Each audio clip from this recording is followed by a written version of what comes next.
Skimlecast S1E3.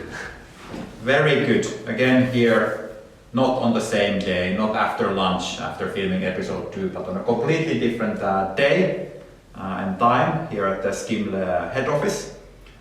In episode 3, we want to give some tips for interview-based research or consulting studies, or whenever you're collecting data through interviews. And why we're doing it, when I was 18 years at McKinsey, I counted in the end that I have done probably 1,000 different interviews with different clients. So it's quite a bit. I've seen the good and the bad and the ugly. And then of course, Henri, you've probably done, I don't know. I only did I was thinking about this, maybe 100 interviews. It was often the PhD students who would go and talk with people. So I tended to do like just a dozen for one project or even less. Yeah. And of course, an academic interview is a bit more pain to do than a consulting one where you... Yeah, I think arranging interviews is completely different, right? When you're a researcher, they're giving you a gift, right? That they donate their time. They talk to you. I can imagine in consulting company, people are more inclined.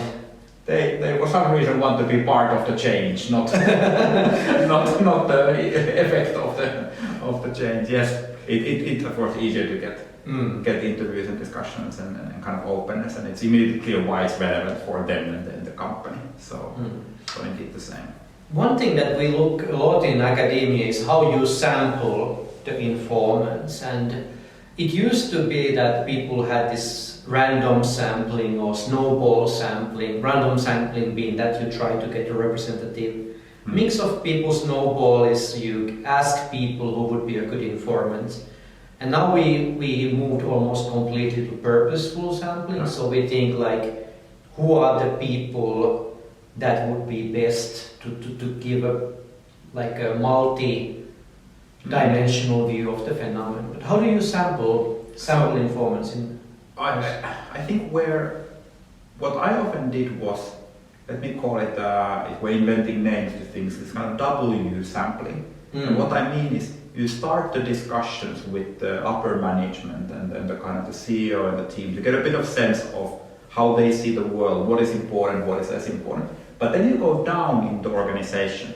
So you actually start to talk to middle management and even at the front line and then the customers. But you're armed with that sense of a bit where to look, what to look for. And then you go back up and you say, okay, good. This is what we're getting as suggestions or problems. Do they resonate? What works? And then you get the concerns and you go kind of back down again. So a bit on purpose, trying to balance where do you get the broad high-level view, where do you get the very specific view and kind of going up and down like that.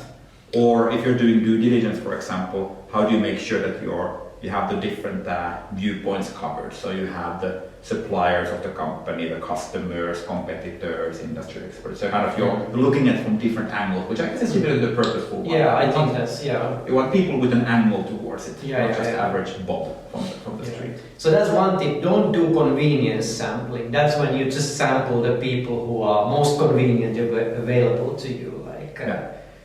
No, I think it's the purposeful sampling is important, and we wrote in our blog earlier also about what's the right amount of interviews to do, what's the ideal N, so to say. And I think it's very much related to this, that what's the smallest group of people that will give you enough information saturation or what is thematic saturation, like what's the smallest possible sample that will give you enough perspectives on the matter to explore.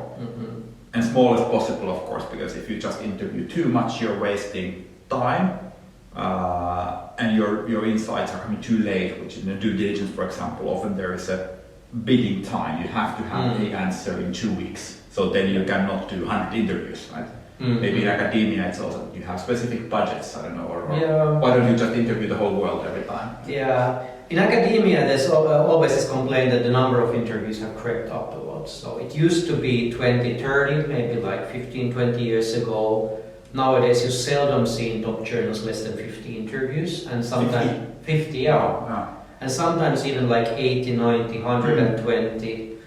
I asked one of my colleagues, or actually I didn't ask, one PhD student asked, like, why does he do 60 interviews? And he said that after 20 interviews, you actually realize what is interesting and new. Like, what is the phenomenon that I want to study? And you think, of course, you go to organization thinking it's something, but then you interview people, you actually start finding that what's the really interesting angle. Yeah. But yeah. Which might be similar to the W, right? That the first ones you're just looking at the broad picture, where should I dive deeper, and then you go deeper. So I think it's very much the same.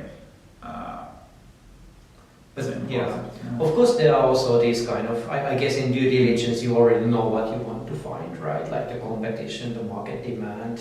You know the categories, but not the insights in a way. Okay. That you of course know that you want to understand the market, but then quite often, in consulting, it's Sunday evening. You get this assignment that next Monday you will now become an expert in whatever industry. Making fish hooks in Uzbekistan or whatever is the industry, and then you have to get from zero understanding of what is it into an expert in a couple of weeks. So. Yeah. So hey, now we talked about sampling, the sample size, and of course the budgets matter, whether you have research assistants. What do you do then when you have the informants figured out? Yeah, so I think it's very important that how you approach the informants, like how you get them to understand what are you doing and why, and that there's often like a bias to overcome. Like if you're a consultant, they might think that you are there to prove some specific point, or this is just a courtesy. Like there might be different like mental luggage they have that you bring. So how do you kind of make sure you're very transparent and introduce what you're doing, why you're doing it, how you're doing it. And so to really kind of set the scene. How I would practically often do it is, you make sure that they are contacted by someone from their organization first, like their manager or manager or HR, whatever, like someone explaining, and then right after that, be very transparent yourself around who you are, where you come from, what's the purpose, and also sharing as much as possible. Here is my interview guide, or here's the topics I will share. So it's kind of all transparently on the table, because it's important to get the people to the right mindset to start. If they are there to kind of protect what they know, then the whole hour is wasted as you try to poke holes in the armor in a way. It doesn't really help. So how do you get them to really feel comfortable sharing, which starts like weeks before the actual interview starts? Yeah, that's a very good point. In academia, we take these ethical things very seriously, like informed consent. They need to know what we are asking, why we are asking. We often very clearly say that there's anonymity. What will be reported to their employer, that we will provide some report, but you will be anonymized. People can't recognize who you are. So. Which is also very important for business settings often, that we say we will directly quote you, but we won't attribute the quote. Basically that we will and we typically never share the raw data, because then you would identify from interview notes, of course, like if X talks about his role as the head of HR, for example, it's quite obvious that who might Mr. and Mrs. X be. So but it's very important, of course. Set expectations, make and keep promises around ethical issues and so on. So good. Let's assume you now sit face to face with this informed, consenting participant. How would you open? Or what's the way you? Well, I try to get people to talk about themselves. One thing that people have this like social desirability bias. We humans always want to tell what other people want to hear. I mean, not everyone, right? We have different people, but that's often the problem. And you want to get the background, so typically like try to ease people into the interview, talk about their experience, what they've done in the organization before. And over time also people become less like reserved or guarded, because it takes a lot of energy to think what you say, right? So as the interview goes on, people start talking more like openly.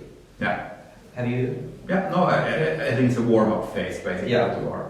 I think in some cultures I've been told there is a concept called small talk. I've heard about that. Yeah, it's not part of the Finnish culture. Not here in Finland. When it's minus 25 degrees Celsius outside and you don't talk. No. Necessarily, you don't take your scarf down and then just talk about the weather. Like everyone can see the weather. It's 25 degrees cold. No sun to talk about. So, but I think it's kind of warming up. So how do you get them to open? But I think in that stage, what you are also doing as a researcher is you need to establish your own credibility and your own kind of worthiness of being spoken to. Which basically that you don't come across as someone who is like totally naive or uninformed or not caring about it. And I think often this is the challenge with a lot of consultants.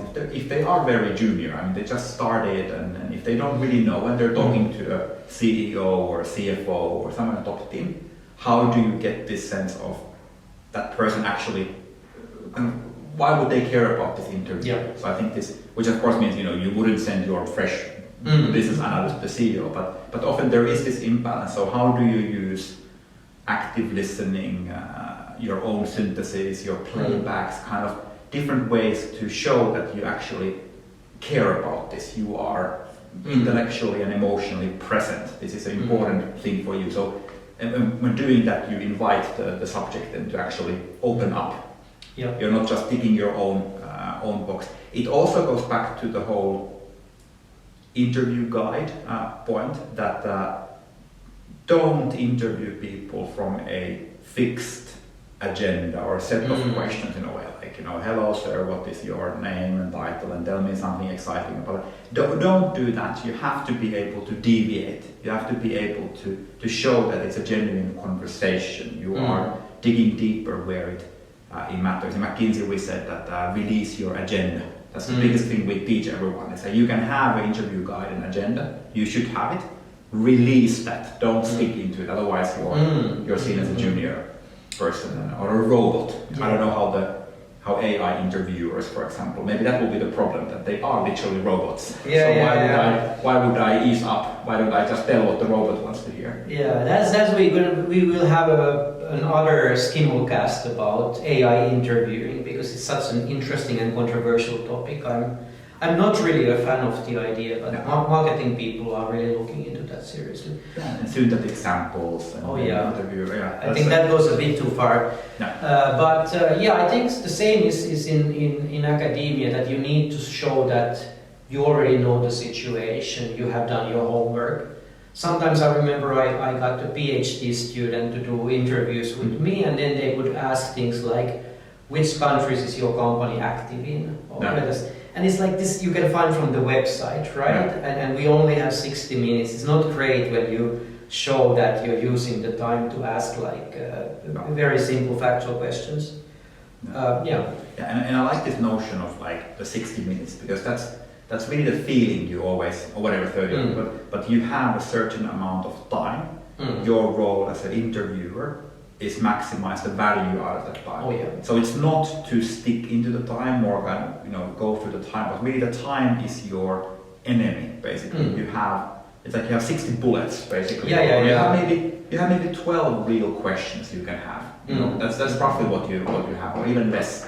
How do you use those questions in the right space? And like my mental model is always that you're going to waste a lot of those bullets, or you're going to have like this kind of broader questions, or you're going to try to go deep, but it's a bit of a miss. Like the person you're talking to doesn't really light up. They might not know about it, or they don't really care about it, or they don't think it's important. So then you kind of ask me, okay, good, here I'm not going to go deeper. I might have a few follow-up questions. I'm not going to go, because it's going to yield less value. Then you find some area where the person interviewer kind of sits up, or they say something visual. They use emotional language, or you see that now you've hidden kind of a gold area, and then you dig. Yes. Because that's where you find a few nuggets. And it's often that 5 or 10 minutes of the hour that counts. Everything else is small talk, it's the kind of the message, and then you have the gold. When you have it, you just have to dig. And that's where you get the best quotes. I think that the word digging is very appropriate. And in Finland, of course, like we don't talk a lot as a culture. So sometimes you ask like, so what's your experience been with this organizational change? And it's like literally one word, like painful. Yeah. And that's what you get, like painful, okay. And one thing at least I use a lot is try to make them think of some instances, some experience, tell a story, right? That there's been a lot of conflict. So can you think of one conflict you had with this department? And okay, so where did it start? Yeah. Is it still on? How was it resolved? You know? Yeah. And I think like those follow-up questions are great. Sometimes what also works is just kind of controlling the pace and kind of pausing, not asking anything, using kind of silence as a way. Because again, people want to, be these rivals, so they start to fill the silence, so they start to explain something more. Or you might ask that, okay, tell me more. You're not saying, you're not pinpointing anything. You're just saying, tell me more. Where you go like, yeah, that really is the case. So there's different tricks, but you're kind of what you want to avoid is going out of the hole in a way. Like you found the gold mine or the gold thing. You're gonna dig as long as possible. Don't come up and say, okay, next we go to this other subject. Yeah. Even if it's a bit painful and awkward, if you know that there's something there, it's the rare, 5 to 10 minutes that really counts. And then afterwards they will tell their colleagues like that Finnish psycho, he was just like silent and stared at me and I had to tell everything. Yeah, actually. Then you can use humor there to you can tell them that I'm gonna keep drilling you like a psychologist until you open up, or you can like make it of course a bit fun as well. But really for this, going for this goal, which then goes back to like how you have different types of question types, like when to be broad and open, when to really narrow, when to even like in consulting, I think, keen to get your take on academia, but sometimes you have very leading hypothesis questions that you already have a theory and you think that, okay, this culture, for example, is too top-down or whatever. Like there's a specific, so then you can just ask to verify that, hey, I keep hearing that it's a very top-down culture and it's kind of broken. What do you think?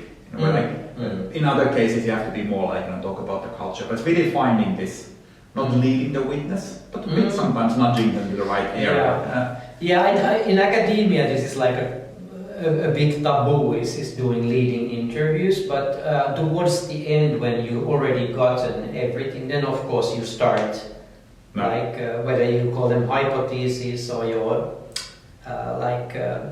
emerging theoretical ideas that you can start testing them, right? But so don't do it in the, I would say, first 45 minutes. Don't put words into people's mouths. Also because of the social desirability that people want to agree with you, right? And then when you use those, you have to be careful like how you use those goals. Yeah. So like if you kind of tell them that lots of people have said that micromanagement is a problem here. So what's your take on micromanagement? And then I completely dislike micromanagement. You can use that as a kind of evidence that there's micromanagement, right? So you have to really think, how do I generate reliable insights that come from that's a good point, because basically the whole purpose of the qualitative study is to get the sense of what are each people saying, what's the emerging thing. It's not to kind of prove your point. It's not a cross-examination. No. Of course there are different traditions. So in some traditions it's more objective fact. You want to understand the processes, like what happens when a startup pivots, for example. But a lot of qualitative research is interpretive. What we want to know is what people think, how they think, how they perceive the world, and how that affects then, their choices and so forth. And in those, I think one of the great tips I got when doing, I think we call them in consulting, we call them deep structure interviews, when you are trying to understand a kind of phenomenon and then dig deeper into like what's the mindsets driving it, what's the fears and the beliefs, and you're trying to kind of find a deeper structure, which is maybe the kind of the underlying emotion. In those, never ask people why you did this. Rather, as you mentioned earlier, like ask them to tell a real situation. Like you were facing this, I don't know, this decision, and your boss was micromanaging you. Okay, tell an example situation. Yeah. What did you feel at that moment? What led you that? Like, don't ask why, because otherwise people give that rational answers to be desirable and smart. If you just ask feelings and kind of what happened, they will give you more reliable and true source, and then you can actually find the real gold. So not just the kind of the surface level, like, you know, it's a micromanaging culture. No, it's like, okay, what are the underlying beliefs around, you know, as a leader, I need to know what is happening in my organization, for example. That's the kind of underlying reason. It's not the, it's not just the surface level. Yeah, and it's almost when you ask these kind of people to recount a situation, it's not observation, right? But you get closer to that. And I remember we were doing study with one big company, and we wanted to understand how their tactics and strategies are influenced by competitors. And when you ask people like how are competitors, you know, attended to, it's a big part of our work, you know. Every day I do SWOT analysis. It was much more like approximate. But then, you know, like this is where you need the big end, right? We interviewed 50 people, and we have pretty compelling evidence that the competitors don't feature at all. But nobody would say that, or very few people say it, because they don't think it's okay. Maybe they think they somehow do it tacitly, or that's part of their job anyhow, to keep an eye on the competitor. But and I think it's probably true that it's not like, I think overall I'm a bit deviating from my subject, but I think a lot of companies operate a bit, let's say, a lot more chaotically than you would suspect reading a strategy textbook. In a way, like it's not you know, before morning I do the SWOT analysis, and then we had a very high quality workshop where we did the red team analysis. Like none of that. It's more kind of, it's more like in sociology type of things would maybe explain better. It's about politics. It's about, you know, constant pressure. It's about meeting rhythms, you know, full days, all of that. So it's much more kind of psychological stuff than pure strategy stuff, which of course it's important to kind of surface those, that you don't get the theory of how the company should work, but you get what is really happening in this company. And that's exactly why if you do 12 interviews and you just like spend that amount of time, you get just this story of how people think they should work, right? So you get glimpses underneath, but and I think it goes back to the very beginning, that you have to create a approachable persona, that you are not seen as someone who expects to get the robotic answers, but you are genuinely leveling with them, like, you know, almost like, you know, hey, let me put the recorder out, like you would do as a journalist, and how is it really? Like, tell me what it's really about. Like, you know, it's a busy day, you know, the competitors, you know, it's hard to follow. They're like, how is it really? Tell me the real, spill the real tea or whatever. Tell me how it really is. Because that's again the gold. It's been so many times when I've done interviews, and we're walking to the elevator, you know, everything is packed, there's no recording, and then you get like dun dun dun, like the informant tells everything that is interesting, and then you need to be starting the elevator taking notes, you know, that what did they say? You don't always record everything. There's one case, not just interview, but I was working with one client. Hello, if you recognize yourself, but this was 16 years ago, so they are old as well. But we were doing a cost savings project, and the first couple of weeks, you know, we had a lot of discussion, like how do we find costs in this category and all of that. It was kind of, I never really got beneath the surface. You know, I was a junior consultant, of course, they were a bit more senior, and I didn't really know that much about procurement, but I was trying to kind of, you know, really get you know, beneath the skin, and nothing seemed to work. Like all the stuff from the textbook, like how do you know, be polite, how do you look, like all of this kind of stuff that you could imagine. But then we had this one workshop, kind of off-site workshop, with the evening in between in a hotel, and then we started to drink and drink. This is a pro tip. pro tip. But we got quite drunk. Other people from the workshop, they were throwing billiard balls at each other, and the police came, and, you know, that's a bit extreme, but we were not doing that, so we were behaving. But after that, very different tone in the follow-up. Then it was really like, this is how I really buy the stuff. It's complex, there's no time to do this, there's no market research, and this is how it really works, and this is what I do. And then we actually found the real ideas, nothing to say. But it's always this, how do you get to that real connection faster in that interview? Maybe not don't bring the vodka shots, or maybe we just have to create a new. You have to quote Shield 2007, maybe to get the vodka shot method from Finland. Maybe you need to run this with your research ethics board and see what they think. But yeah, so we've done the interviews. Now we have the recordings. It's very important, right? You always want to record the interview. Which is, by the way, interesting because in consulting you often don't get to do that, and the reason was that there would be no one transcribing them anyway. So why would you record them? Right. Now, of course, with kind of text recognition and so on, it's again possible. So that's why it's kind of creeping into the business world. Yeah. But I think you want to do that because then you have more time to focus on the interview itself because you're not just kind of capturing all the quotes. But it does require more from setting the context and kind of being transparent why you're doing it and so on. But anyway, so you have the interview transcripts. Yeah. And actually, if you do Teams interviews, it's very convenient to just turn the recording on, and people are used to that now. But so you have the recordings, you want to transcribe them, of course. You never work with the sound, right? Unless you check something like what was the tone or so on. And Skimmel, of course, is a built-in transcription service, which you should try. Which is actually amazing because, in the a couple of years ago, you had to buy specialized software or subscribe into something different. Now it's kind of a part of a lot of tools, including Skimmel. It's really nice to have it integrated because then you don't have to go between different applications and so on. But anyway, you upload the file.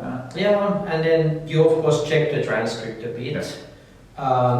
The best practice in academia is to anonymize the transcripts.